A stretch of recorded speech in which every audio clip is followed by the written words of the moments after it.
Sopir Vanessa Angel diduga main HP saat mengemudi, sempat hapus unggahan setelah kecelakaan terjadi.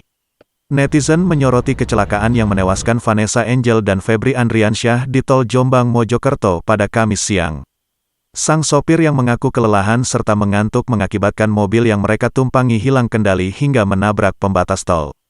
Namun sopir tersebut juga diduga bermain HP saat mengemudi, bahkan sempat menghapus unggahan terakhirnya di Instagram.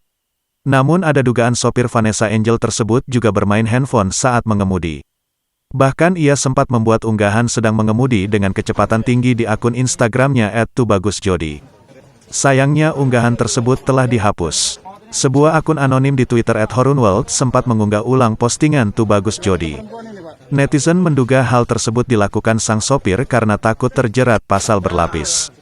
Dalam tangkapan layar yang beredar, terlihat ia sedang berkendara di jalan tol. Diduga ia membuat Instagram Story di KM 500, sedangkan mereka kecelakaan pada kilometer 672. Ini berarti Jody membuat unggahan tersebut beberapa saat sebelum kecelakaan.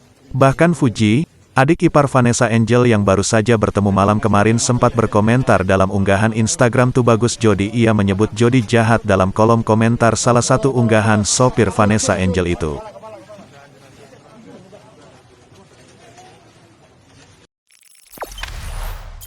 Jangan lupa subscribe, share, komen, dan like ya!